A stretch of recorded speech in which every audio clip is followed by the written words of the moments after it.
And good day, everyone, and welcome to Eide monthly webinar series for 2020. I hope you had a great holiday season, and we're changing things up a little bit this year, as many people have said to us that they wanted to try to get CPE in chunks rather than all at once. So each month we'll present to you at least one CPE. In some months, it'll be 1.5 CPE, so that prior to June 30th of this year, if you attend all webinars, you should receive 8 hours. Again, as long as you attend all webinars. Some months we have some special webinars depending on the timing or release of upcoming exposure drafts or final standards from GASB especially for the financial reporting model project and the preliminary views document on revenue and expense recognition. There's also an upcoming release of a exposure draft on note disclosure, all of which are coming up later this year. Just go to our website at eidebailey.com to see the full schedule of webinars that you may be interested in. All right, so today's topics, we're talking about common issues in implementing GASB-84. Now, I know that some December 31st governments out there may be already completed, some may be in process, but certainly the June 30 governments are in the throes of implementing GASB-84. And we are seeing some common issues in implementing GASB-84 fiduciary activities. It seems that there's not a day that doesn't go by where I see something different in GASB-84, as there are so many different scenarios out there for fiduciary activities. With a senior manager of ours and I, we were talking with a client not an hour ago, and every so often you just have to say, gee, I didn't think about that. And then you have to think a little bit and then provide a potential answer. But there are so many different scenarios out there for fiduciary activities that we could spend at least a whole day talking about GASB-84. But today we're only going to focus on 5 issues and other information elements, whether or not a fiduciary component unit is in place, what does it mean by the word control, how agency funds do not equal custodial funds. There are some brand new proposed implementation guide questions potentially coming on board for 2020 related to GASB-84. Some implementation suggestions, and hopefully we'll have some time for your questions at the end of this hour. So let's start off. For those of you who need a visual, again, this is what GASB-84 looks like. Our first segment is whether or not you have a component unit in place. And let's just remember some of the basics. And certainly whether or not a component unit is in place is usually one of the first questions you may have. As a reminder, there are multiple potential paths which may result in fiduciary activities, only one of which may be a fiduciary component unit, which some of us also know as component units that are fiduciary in nature. Component units that are fiduciary in nature can be found in defined benefit as well as defined contribution pension arrangements for pensions, as I mentioned, defined benefit as well as defined contribution OPEB arrangements, certainly external investment pools, foundations, and other forms of fiduciary entities could indeed be separate legal entities that are component units. Another path to a fiduciary activity may be pensions and OPEB arrangements that are not component units. Such arrangements may be just as common as component units, especially with deferred compensation arrangements such as 457Bs, different types of 401 accounts, 403B plans, and similar. We're finding out that there could be situations where IRAs could be fiduciary activities. Usually not in self-directed funds, but certainly various different flavors of deferred compensation, defined contribution plans, investment pools, all of which could indeed result in fiduciary activities. Other fiduciary activities could include private purpose trusts in what we called prior to GASB 84 agency fund activity, but let's leave the agency fund activity aside for a little bit. So again, here are the four potential arrangements that could result in a fiduciary activity. The lowest hanging fruit is whether or not you have some form of component unit present that is fiduciary in nature, that is a pension or OPEB arrangement, or there is some other component unit that is present that may be a fiduciary activity, but not a pension or OPEB arrangement. And that, again, is usually things like an external investment pool or a foundation related to a educational institution. Something similar to that is usually a component unit relationship. Another fiduciary activity could be present if there is a post-employment benefit that is not a component unit, and many of those are used to be called agency funds, and in other situations they were just single employer plans that just didn't have a trust. Or are there other potential fiduciary relationships that are out there, including investment trust funds, private purpose trusts, and agency funds? Any one of these could result in a fiduciary activity. So let's get rid of some of the jargon and get some practical situations going on. So most of the component units that we run into in practice that are fiduciary in nature tend to be PERS plans, statewide public employee retirement systems. They tend to be component units of states. There may be county retirement systems that are component units of counties. In some situations, single employer plans that are component units of cities. Certainly, those are very, very common. And that's sort of your first path. And then the second path is there some form of component unit relationship that does not provide post-employment benefits, but is a fiduciary relationship? And again, the most common that we run into in practice is a foundation at an institution of higher education, some library foundations that are legally separate, or other sorts of component unit relationships, such as an external investment pool.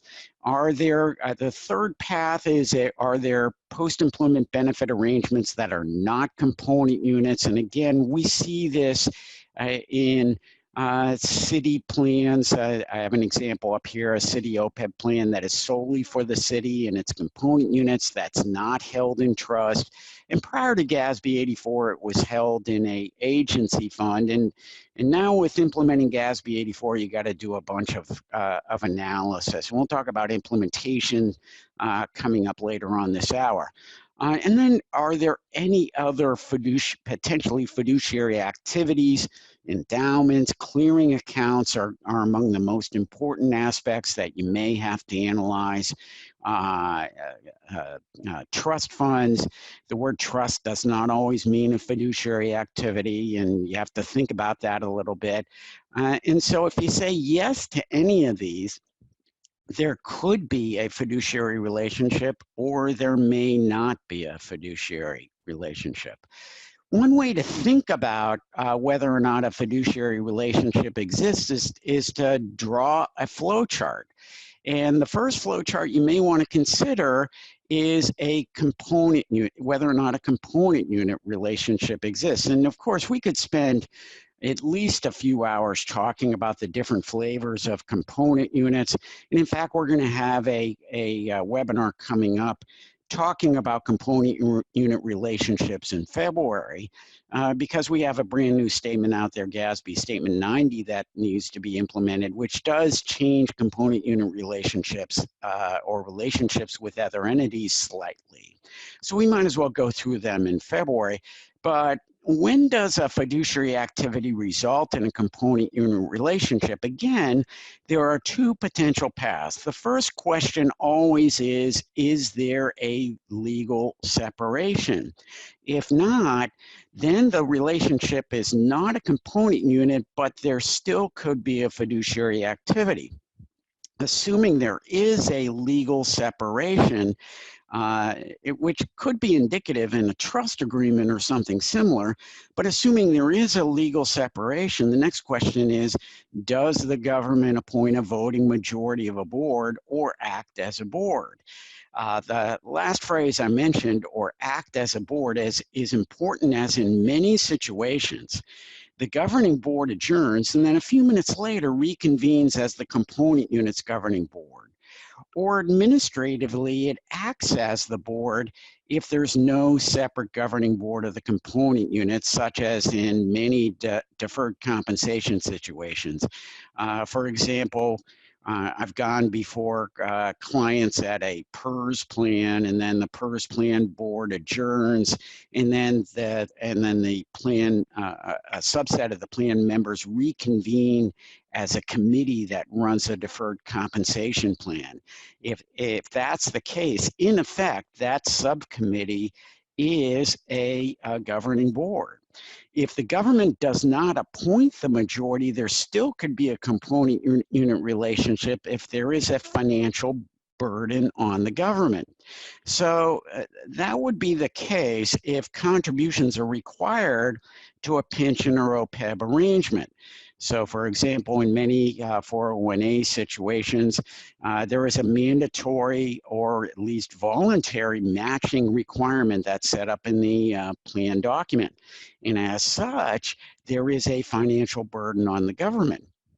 Now, if no contributions are required from the government as an employer, and only employee contributions are made to a pension or OPEB arrangement, the arrangement might not be a fiduciary component unit, but could still be a fiduciary activity. In many fiduciary component unit arrangements, though, the government's board is also the board of the arrangement. There's also likely an imposition of will involved, and perhaps contributions again are required. But long and short is, if there is this legal separation, chances are you have a component unit that could be fiduciary in nature. And we'll answer some more of your component unit questions perhaps on February 19th, so please feel free to join us. Here's some key considerations based on that knowledge that you just were armed with. In general, if an irrevocable trust is present, and this is in paragraph 7 of GASB-84, if an irrevocable trust is present for pensions or OPEB, and remember that's post-employment benefits, not current employment benefits, then legal separation from the employers, non-employer contributors, and plan administrator is effectively in place for financial reporting purposes. Again, there has to be an irrevocable trust. And one thing that I was talking about with a client about an hour ago is there could be a legal definition of a trust which could be different from a financial reporting definition, because GASB uses this phrase, trust or equivalent arrangement. So be careful in whether or not there is a trust arrangement in place. Follow the steps that is within GASB 67 and 74 that are referred to in GASB 84. And if you need those steps, we can certainly give those to you. There's no difference as to whether or not there's a defined benefit or a defined contribution. If there is no legal separation, however, then the plan could still be a fiduciary activity, but you need to do a bunch of analysis. And that's going to be part of what we talk about over the next few minutes. So if there's no legal separation, you could still be a fiduciary if the government controls the assets. And that word control, if you printed out the slides or you have it on your screen and you got one of those pins that you can draw on the screen, that word control becomes vital.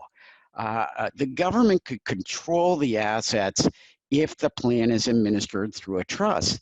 And again, even if there is no governing board for the plan and the government performs the administrative duties of a board, so for example, keeping minutes or signing contracts or paying bills and so on, that activity could still be a fiduciary activity. Now, there could be some further clarifications coming up from the board shortly. GASB did indeed rescind GASB Statement 32 on specifically for 457B plans. However, there are different flavors of 457B plans out there, and in fact, some situations where employers do contribute as allowed by the Internal Revenue Code. The GASB is in the middle of looking at this, and later this month they could be issuing an exposure draft, potentially clarifying certain things about 457B plans. But long and short is that it's likely still a fiduciary activity. Now, I mentioned a few times this concept of control and voting majority for component units. Again, we can talk for hours about what entails a component unit relationship beyond legal separation. A voting majority must be substantive. As an example, a government may be entitled to 1% of income, but a 99% of voting rights, and as such, they do have control. Now, if there's a simple majority, in general, the government has control. So let's say again, you got 5 members on a board and 3 are named by the government, and therefore they do have control. Now, this does matter, and as such, if the government performs duties of a board in absence of one, it is equivalent to having a governing board. And this is something that the GASB wrestled with, because again, there are facts and circumstances that differ from government to government. And again, you do have financial burden if there is some form of legal obligation or has an assumed or voluntarily assumed to be obligated to make contributions to a plan. And if there is that financial benefit or burden, chances are you're a fiduciary activity. And again, it doesn't matter if it's a defined benefit or a defined contribution situation. There are many, many, many defined contribution or deferred compensation situations out there. And in some cases, they could be fiduciary. In fact, in most cases, they could be fiduciary. Some deferred comps may not be that are out there. So here is a key scenario. And it's one thing that you may want to think about, that here we have a single employer government pension plan with a 9-member board. Here the assets are held in trust, and we have contributions from the employer and employees. But there is no approval of an administrative budget or plan amendments by the government in this case. And in this case, the reporting government does not hold a voting majority, as 7 members are elected from plan members and retirees, and only 2 are ex officio. And you can see that up here on the screen. Since you have 4 members that are elected that are members of the plan, essentially the beneficiaries, in 3, or who are currently working, of course, and 3 elected retired members, the government really doesn't have a majority. Now, the question is, how much power do those plan members have? And because it has to be substantive. Now, let's say the 2 members that are government, the CFO and the HR director, have 99% of the voting rights, and those other 7 members have 1%, well, that's a different story. So each situation is going to be different, and you need to analyze these situations. We talked about imposition of will. And I use that phrase. And again, we're still talking about fiduciary component units. Any one of these things on the screen could be imposition of will. And it could actually result in a fiduciary component unit situation, or as some of us call a component unit that's fiduciary in nature. So if you happen to have any of these on the screen, by all means, you could still be in a component unit situation. So I use the word control. Let's say we don't have a component unit relationship. Could we still have a fiduciary activity? So what is control? And this is where it all centers. What does it mean in GASB-84 speak? A government controls the assets if it holds the assets or has the ability to direct the use, exchange, or employment of assets. Now, it doesn't matter if the government appoints a designee or an administrator because of the contract between the government and the designee or the administrator. The government is in control. Now, again, this client I talked to happens to have sponsorship agreements with other governments, and by virtue of the sponsorship agreement signed by those other governments are still in control. They are a fiduciary as long as there's assets there. Now, there's some jargon that's up here. The first is the word holding. Holding occurs at a government through the process of physically controlling the assets in a bank account or in an account in a government's name. Now think about it. Holding could be anything from a checkbook in an administrator's desk, or in the case of a student activity fund, could be a checkbook where there is more than substantive approval, or at least substantive approval made by a teacher for a student activity fund. That's holding. Use, and you can see that in the center of the screen, is described as the ability to expend or consume an asset for the benefit of individuals, such as students or beneficiaries, organizations such as a not-for-profit, or other governments outside the government's provision of services to them. So, for example, let's say you're a county and you happen to run an investment trust fund for municipalities within the county. Well, you have the ability to expend or consume the asset on their behalf. For example, signing contracts or sending money over to an investment house. That's the ability to use. It also comes down to exchange. Exchange is the ability to replace one asset for another. So for example, let's say an investment trust fund is receiving cash and then is purchasing investments. Well, that's exchange. Employment of assets occurs when a government utilizes an asset, such as investments in a plan, for the purpose of providing benefits to beneficiaries. So for example, a government's decision on an asset mix at a plan is an employment of assets.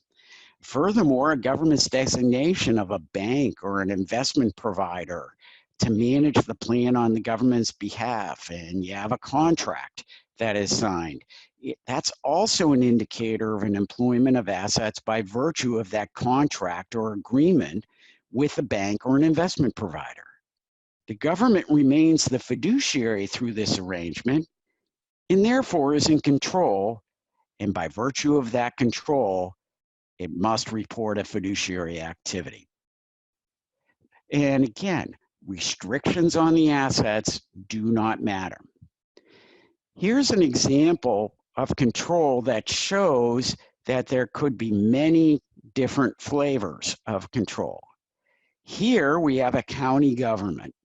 As you can see on the screen, they're holding pension assets for the benefit of municipal governments held within the county jurisdiction, but they're not held in trust. There's never been a trust agreement. It's just sort of a savings account that's out there. Each government has invested in the pension pool, has created its own single employer plan. The county is not the administrator, it's just holding the funds and dispersing funds back to municipal governments when needed. The county's not a component unit of municipalities. I don't know how it would be. Yeah, I could see the other way around, but certainly not county being a larger government with municipal governments within it. In this case, the county has control, even though it's not held in trust. The funds are being held by the county for entities outside the county's reporting entity, and as such, this is a classic example of what will now be called a custodial fund. Perhaps it used to be called an agency fund, but for GASB 84 purposes, we're going to call it a custodial fund. And there'll be brand new reporting on that if you haven't implemented already. Now, there could be multiple answers and multiple types of plans. And I mentioned a bunch over the course of the past few moments. Certainly there are defined contribution pension and OPEB plans. There are all different flavors of the Internal Revenue Code plans, 401As, 403Bs, 457s, 529s, that may or may not be fiduciary activities. It all goes down to the word control. I missed one up there, 529As, able trust funds. Those may or may not be fiduciary activities based on whether or not it is a component unit and whether or not there is control. For example, 403B plans may be set up just as tax-sheltered annuities with an insurance company. There may not be control unless the government signed the contract with the insurance company, and there are other trust aspects of trusts that are in place. So again, there could be multiple answers, and hopefully by now in your mind's eye, this is a little bit bigger than a bread box. Why is this important? Well, control seems to be the focus of a lot of fiduciary activities. It's vital, absent a component unit relationship. For many non-pension or OPEB plan, potential fiduciary activities such as investment trusts, private purpose trusts, and private purpose trusts, you know those well as like cemetery trusts and similar.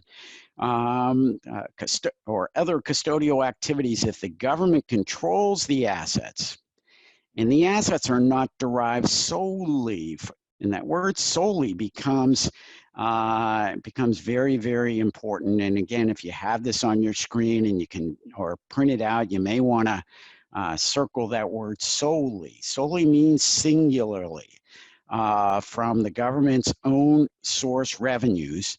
And usually those revenues are from taxation or grants, except for pass-through situations, and for which there is no administrative or direct financial involvement. And any one of the items on the following page are met, there could be a fiduciary activity. And we'll talk about those, again, some of those in a little bit here. So you met the previous schedule, and let's go back one more here. So again, do you control the assets? If the answer is yes, then you go to number 2.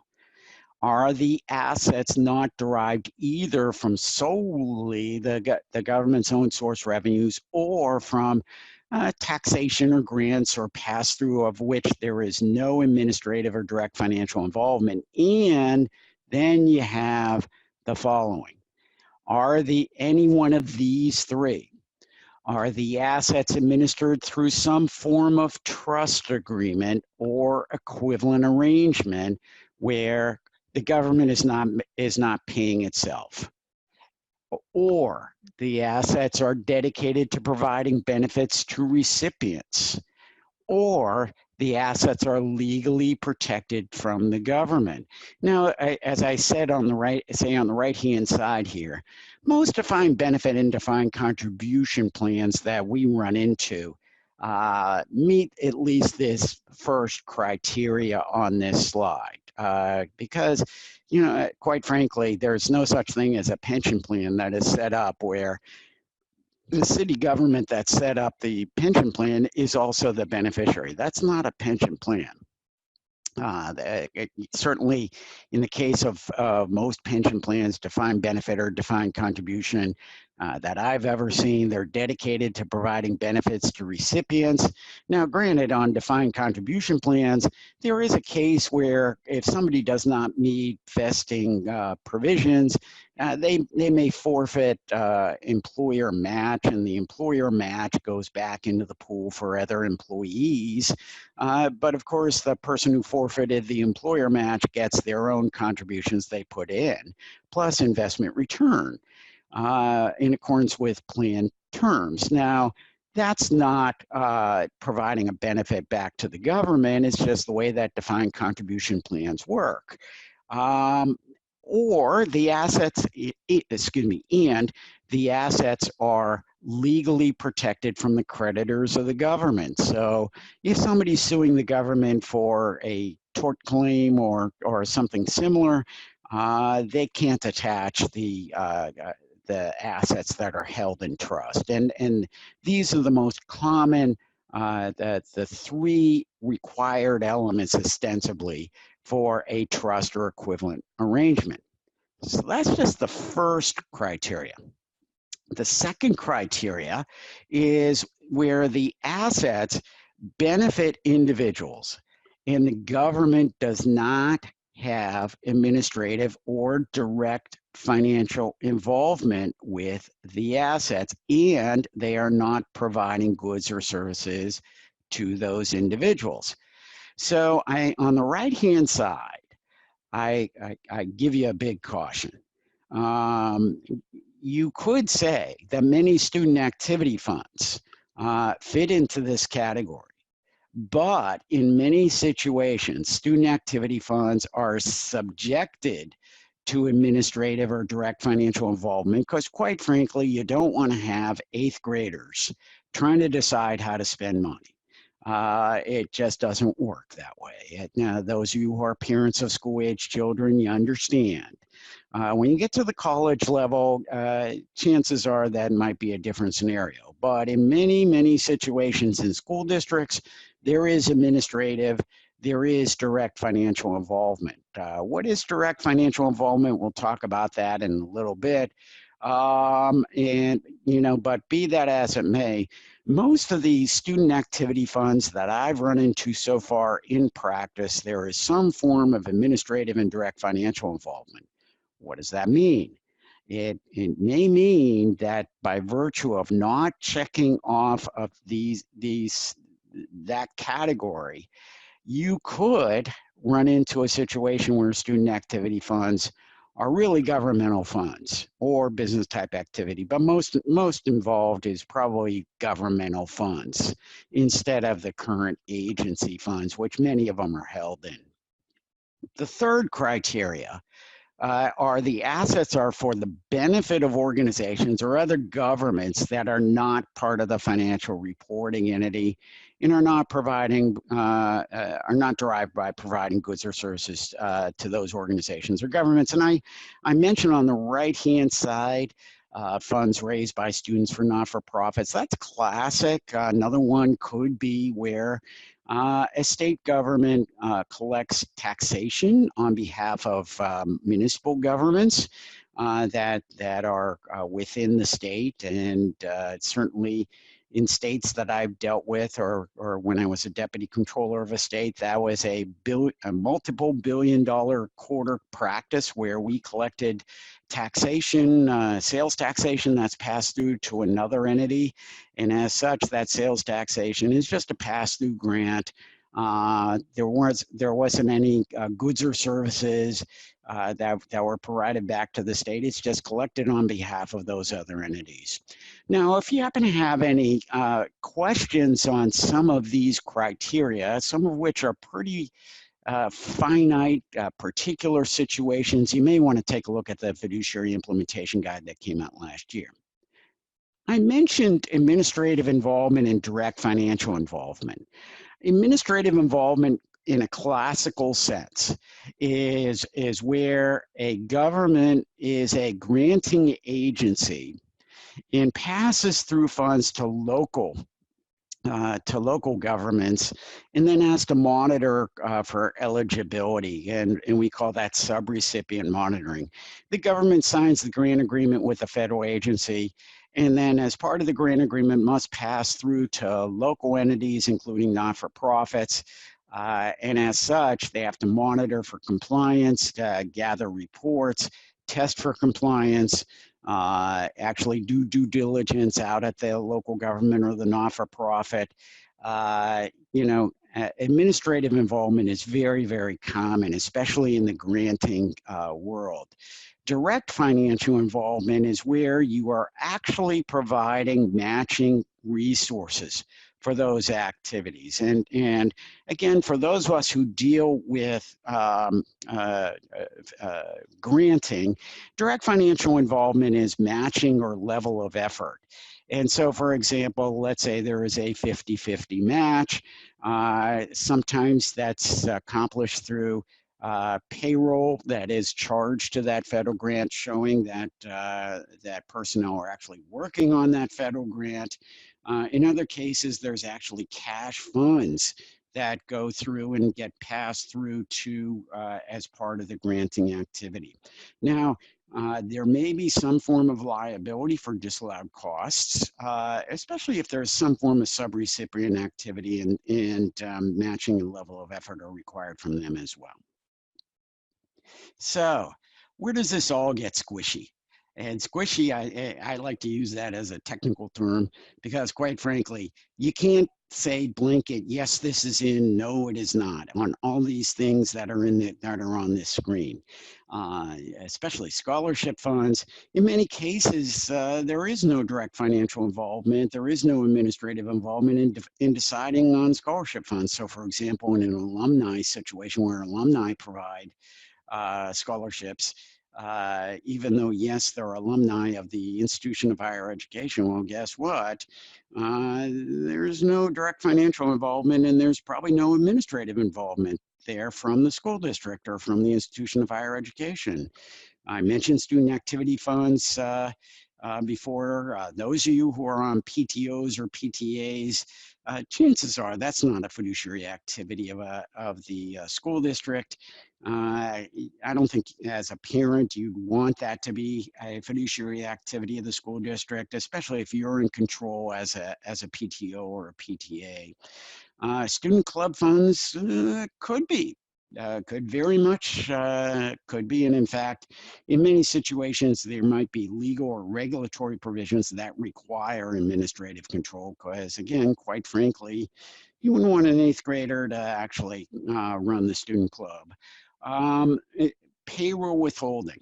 This is going to be a thorny issue. A lot of payroll withholding goes through clearing accounts, and those clearing accounts prior to GASB 84, they were held in agency funds. We'll talk about those more in a little bit, but certainly there are many, many other activities that are out there. So let's talk a little bit about agency funds. And notice I put this in red, and if you happen to be red-green colorblind, I apologize. They do not equal custodial funds.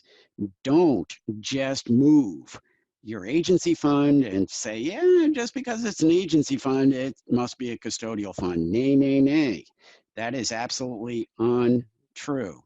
In implementing GASB 84, the former agency funds do not equal custodial funds.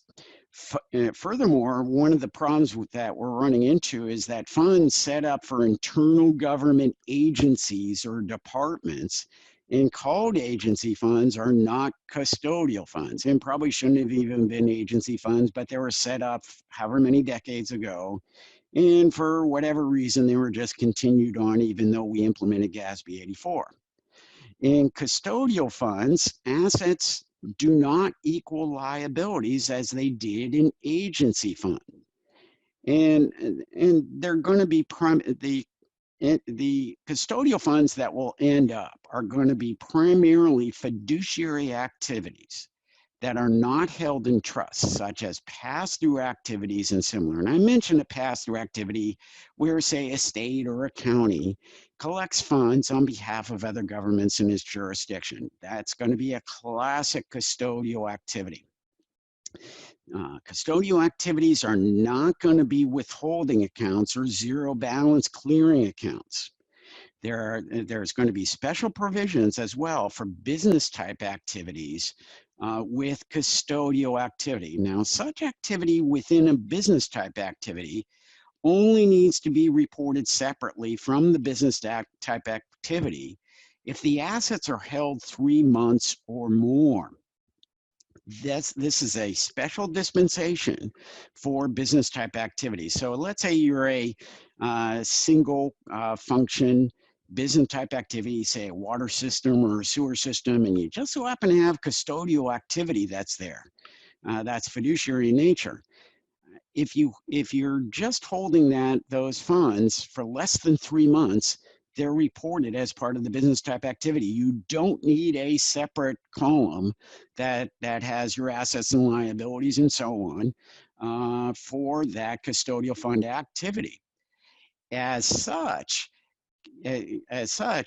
those activities need to be reported as part of your statement of cash flows, of course. Again, as long as they're held 3 months or less, reported as assets, liabilities, inflows, outflows, and so on in your statement of cash flows. If you're holding things 3 months or more, from what I've seen in practice so far, those are fairly rare. And again, hopefully this will simplify reporting just for those situations. Now, if you do have custodial funds, a statement of fiduciary net position and a statement of changes in fiduciary net position will be reported using full accrual accounting, just like any other fiduciary activities.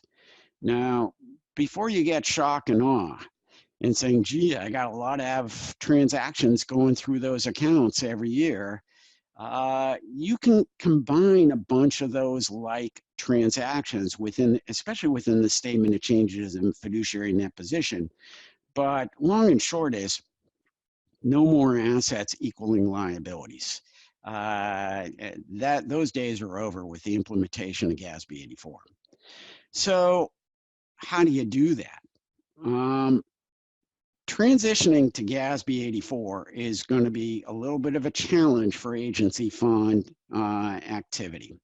First, you got to do a retroactive restatement for all prior periods presented. So the first question should always be, okay, what's the number? In transitioning that. In many cases, especially with withholding accounts, agency funds were never reconciled to the penny, and asset balances had been growing for a long time. When I was a practitioner, one of the first things I was tasked to do, not a practitioner, but a preparer, one of the first things that I had to do was I was asked by my boss to actually go reconcile the agency funds of the government I was in, which was a very large government. Well, it took me a couple of years to reconcile them because there were millions of transactions going through there, and it took a lot of people to do it.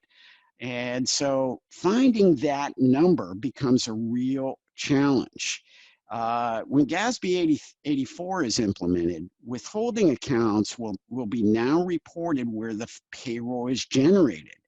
So then what are those numbers that need to be going over to the beginning liability balance?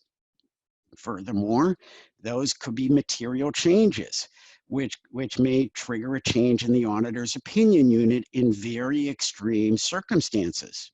So knowing those numbers as of the beginning of the year is key. The second problem is completeness.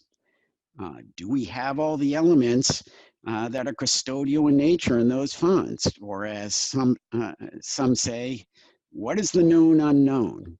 Or as one of my bosses used to say, that's the wild, wild west of accounting. What's in those agency funds? What is the known unknown? Third, many systems are hard-coded to report specific activities in specific funds. For financial reporting purposes and implementing GASB 84, changes may be needed. I think every practitioner should circle this question. And again, this is one of the biggest, the sleeping giant, the big ogre that is within the implementation guide. Question 4.15. And this goes to clearing accounts. Are they indeed fiduciary activities? The answer is no. They are liabilities of the government, and the impact cannot be understated. Read it, know it, live it. So, what are the proposed implementation guide questions that may be coming up? And these are in the process of being adjudicated. The GASB is in the midst of receiving comments.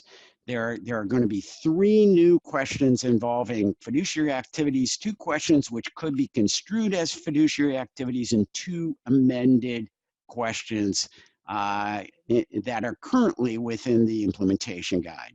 And again, these are proposed.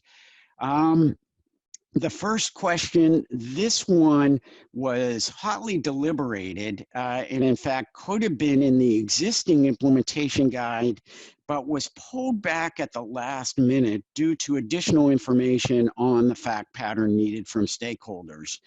You may want to take a look at the proposed answer here because it may trigger a change in your public safety function here. Obviously, this happens every day. We got a public safety official seizing cash and other financial assets from an individual suspected of a crime. Obviously, somebody's under arrest. We have the cash deposited in a county account.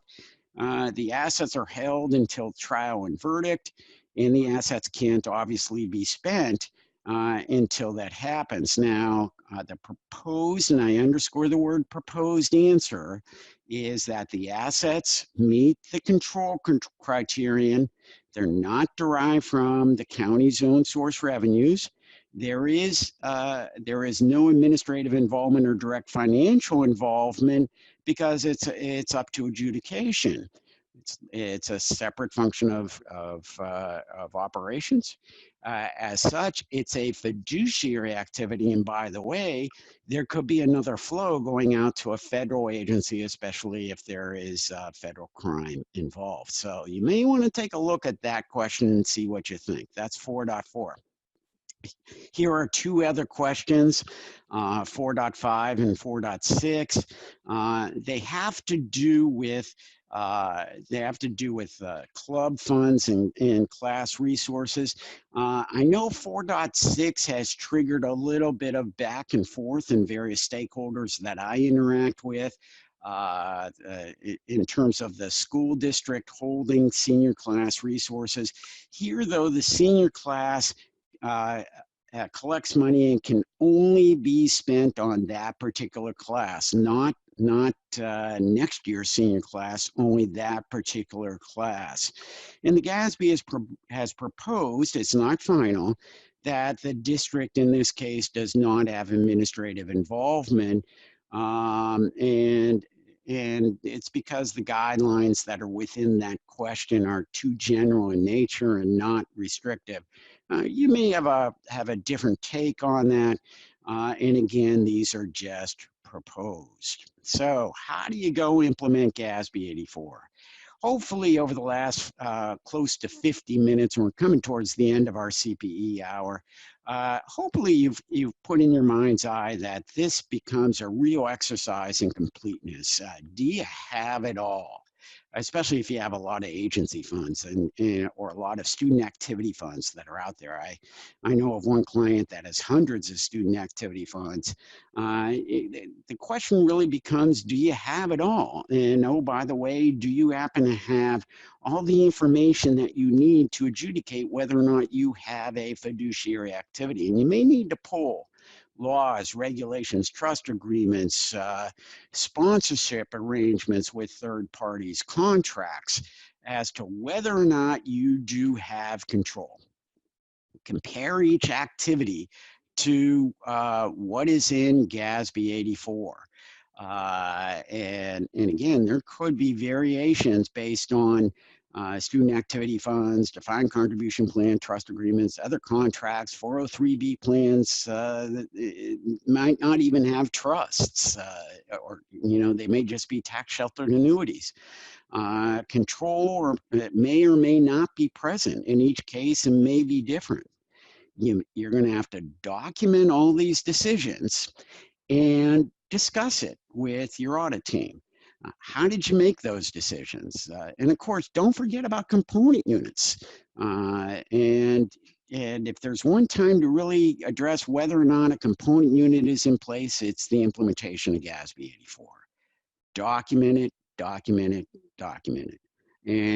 And if it's not written down, chances are there's a problem. So again, compare each activity or group of similar activities with student activity funds. Another question I get is, gee, can I look at my neighboring government? They seem to be a lot like me.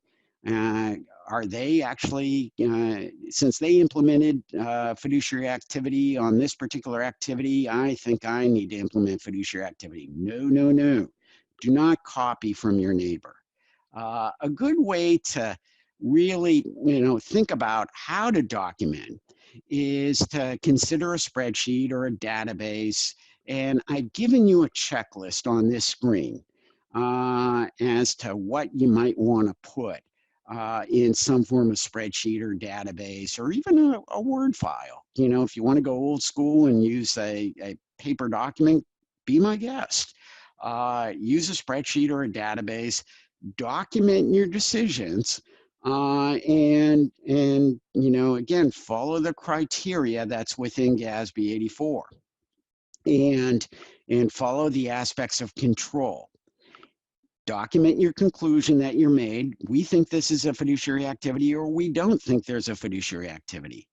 Have your superiors review it, sign it off, and date it, and you're done. Move on to the next one.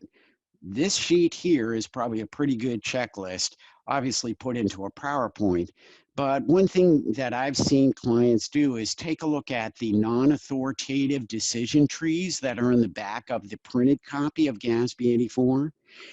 Those are freely available from the GASB. Download it, print it, and then a lot of our clients are actually, circling, but using a pencil or pen, saying, yes, we think this is a fiduciary activity because, and then signing off on it and putting it into some form of manila folder. I know I'm old school when I say manila folder, but it does work. So here's how you can apply something here. A school district has a chess club, and here there are 5 student leaders that determine how funds are spent and so on. A teacher practices oversight and agrees that payments are in alignment with the school district. The overall school board does not have approval. However, the school business official invests funds not needed for activity. The funds are not held in trust. Now, you can apply that to the previous, and you'll probably say, something, this is probably a fiduciary activity because the school business official invests funds that are not needed for activities, or because of the fact the board does not have approval. Then you have to look as to whether or not there is oversight, whether or not there is more than a substantive approval. And if the answer is, for example, that teacher, let's say the teacher can veto any form of payment to vendors, well, that's more than substantive approval, and in which case there's probably direct financial involvement or administrative involvement. And chances are, in this case, it's probably a governmental activity. But the answer could be different based on your own facts and circumstances. So how do you document? Here is applying all the documentation based on the chess club, and the conclusion they made is they are indeed fiduciary. And so could be a governmental, could be a fiduciary based on facts and circumstances. And so here we have a sign off. This is a perfect example of how to document something. with that, before we conclude, our upcoming schedule for webinars. February 19th, I mentioned, we're going to have a webinar on GASB 90 and other reporting entity issues.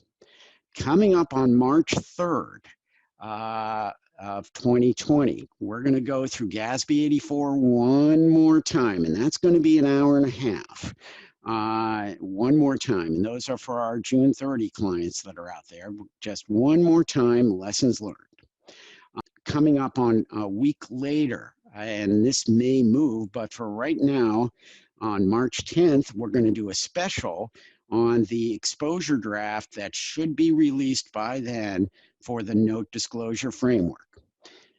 Coming up on April 16th, we should have a webinar, again, an hour and a half on capitalization of interest, GASB 89, on how that's going to be be implemented. But most of that time will be spent on conduit debt and GASB 91. And then coming up on May 27th, right around Memorial Day, we're going to be talking about gearing up for June 30th and talk about the Omnibus 2020. That should be released, I think, by the end of this month. That should be Statement 92. And again, that's going to be an hour and a half. So with that, we have about 90 seconds left. Nanette, do we happen to have any questions?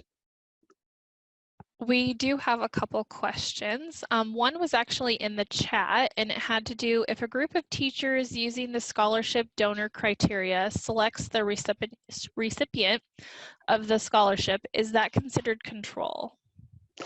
Yeah, that's a good question. It probably is, by virtue of the fact that they are actually making those decisions. Now the question is that still a fiduciary activity? It probably is, but again, facts and circumstances are going to change. And Eric, our next question that we have in our open question is, what is the financial burden? What if the financial burden is immaterial? Yeah, correct. Yeah, that real quick. All GAAP does not apply to immaterial items, but materiality depends on facts and circumstances. So obviously, show how it's immaterial to us before we make that judgment as your auditor. I also pulled up the other Q&A on 403Bs, and if anything, I'm going to answer that question direct to this questioner via email. Thank you for sending that. Thank you very much, and hope to see you on February 19th. Let's conclude the webinar, Nanette and Amy. Okay, thank you. And please know, if you guys did check into today's session and you checked out, you will be receiving your certificate via email in the next 10 to 14 days. And you can still check in. If for some reason your link wasn't working at the beginning, you can still click in there and check in and then check out. Thank you, everyone, for joining us. Thank you, everyone.